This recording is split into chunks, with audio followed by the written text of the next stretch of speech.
సరే ఇప్పుడు ఎలాంటి వాళ్ళకి ఎక్కువగా హార్ట్ అటాక్స్ వచ్చే అవకాశం ఉంది? అంటే చాలామంది నమ్మేదేంటంటే, సన్నగా ఉండే వాళ్ళకి పెద్దగా రావులే, వాళ్ళకి బాడీలో ఫ్యాట్ తక్కువుంటది కదా! ఒబెసిటీ ఉన్న వాళ్ళకి ఎక్కువగా వస్తది. ఎందుకంటే బాగా లావుగా ఉంటారు.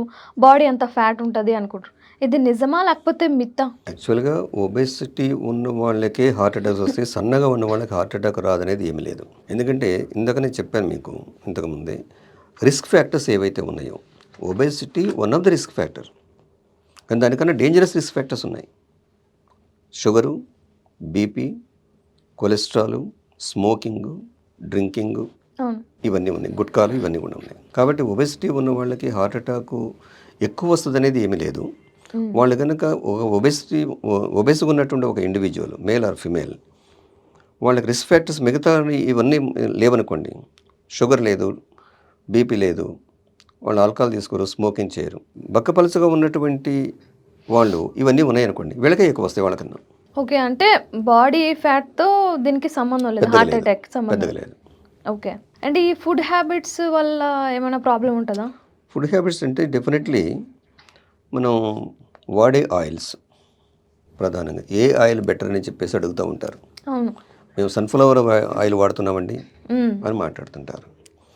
No oil is better. Less oil is only better. అవునా? అవునా? మనం మన ఇళ్ళలో ఏం జరుగుతుంటది? నేను అడిగితే ఎన్ని కేజీలు తీసుకొస్తారని అడుగుతాం. మీ ఇద్దరు హస్బెండ్ అండ్ వైఫే ఉన్నారు కదా! హ్మ్. ఎన్ని కేజీలు తీసుకొస్తారు వారానికి?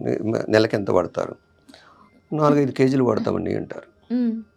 కొంతమందైతే ఆ డబ్బాలు ఉంటాయి కదా! ఆయిల్ డబ్బాలు అవి తీసుకొచ్చి ఇంట్లో పెట్టుకుంటారు. వచ్చే వాళ్ళకి వంట వండాలని చెప్పేసేసి వాళ్ళతో పాటు వీళ్ళు కూడా తింటారు. అవును. మరి తప్పదు గదా! అది తింటారు. So, less oil is better. No oil is pure.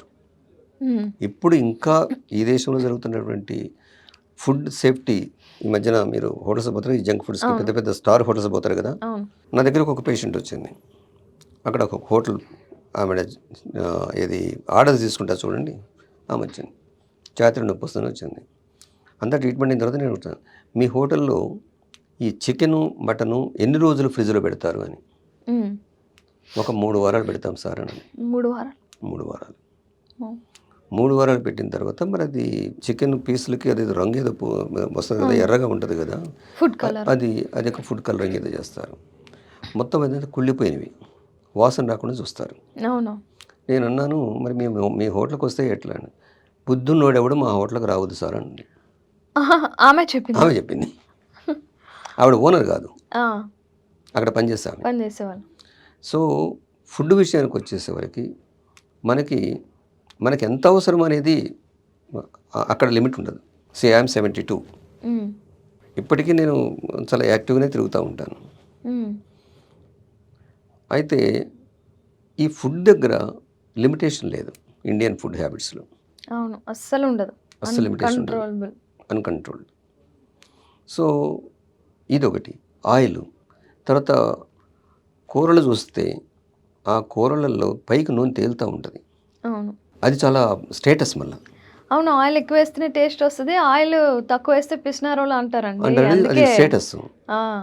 అంటే ఇవన్నీ ఏమి ఇండికేట్ చేస్తాయి మనకి? బ్యాడ్ హెల్త్ హ్యాబిట్స్ అంతే అన్నీ. కదా! సో, ఫ్రైడ్ ఫుడ్స్ తింటాం. ముఖ్యంగా ఈ జంక్ ఫుడ్స్ తింటాం. ఈ ఫ్యాట్ అంతా కూడా యానిమల్ ఫ్యాట్స్ ఇవి గుర్తుపెట్టుకోవాలి మీరు. అవును. ఒకసారి ఒక న్యూస్ వచ్చింది. ఏమిటంటే హైదరాబాదు మన ఔట్‌స్కట్స్‌లో చనిపోయిన జంతువుల యొక్క చర్మం కింద ఒక ఫ్యాట్ ఉంటది వాటికి. ఆ! అది ఒలిసేసి ఆయిల్ తయారు చేస్తున్నారు. వాటి బాటిల్‌లో సప్లై చేస్తున్నారు. అవును. నేను చూసా అది. చూసారా మీరు? ఆ! చూసాను. చూసాను. సో, ఇలాంటి ఫుడ్ హ్యాబిట్స్ తర్వాత అన్‌హైజినిక్ ఫుడ్స్ సప్లై. ఈ మధ్యన హైదరాబాద్‌లో కూడా కొన్ని హోటల్స్ మీద దాడి జరిగింది. అవును. ఆయన మా ఖమ్మంలో ఉన్నటువంటి కర్ణన్ అని కలెక్టర్‌గా చేశాడు. ఆయన దాడి చేసేసి మొత్తాన్ని కొన్ని క్లోజ్ చేయించాడు. హ్మ్. కానీ క్లోజ్ చేయించిన తర్వాత అవి ఓపెన్ కాకుండా ఉంటాయా? ఉండవు. లేదు. కాబట్టి food quality of food, unhygienic food, over oil వాడటం. నేననేది ఒక మనిషికి యావరేజ్‌గా సపోజ్ అరౌండ్ 15, 20 ఇయర్స్ అనుకోండి. తర్వాత హాఫ్ కేజీ కన్నా ఎక్కువ వాడొద్దు పర్ మంత్. హాఫ్ కేజీయా? Half KG. హాఫ్ కేజీ చాలా తొందరగా అయిపోతుంది. ఒకరోజు అయిపోద్ది. నువ్వు 2 రోజులు ఏసుకున్నా అయిపోతుంది. ఆ!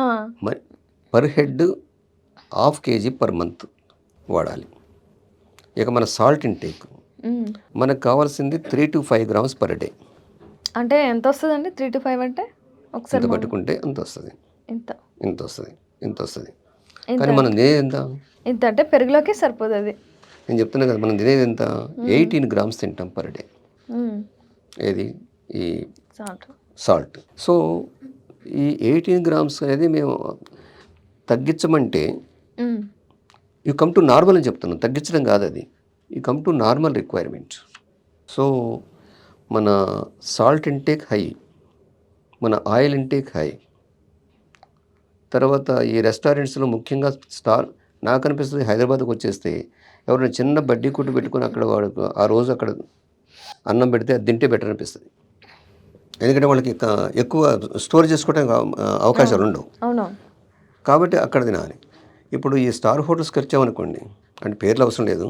ఈ స్టార్ హోటల్కి వస్తే వాడు ఎన్ని రోజులు అందులో మురగబెట్టి తీసుకొచ్చి మన ముఖాన్ని కొడతాడో మనకు అర్థం కాదు. డీప్ ఫ్రీజర్స్ ఉంటాయిగా. డీప్ ఫ్రీజెస్ డీప్ ఫ్రీజర్‌లో ఉంచి, ఉంచి, ఉంచి. ఉంచి చెప్పింది ఆవిడ 3 weeks to 4 weeks పెడతారు. హ్మ్. అది కుళ్ళిపోయి ఉంటుంది. హ్మ్. అది తింటాము. పోయేసి వాంతులు విరోచనాలు ఇదొకటి. So these are all the food habits విషయంలో. అవును.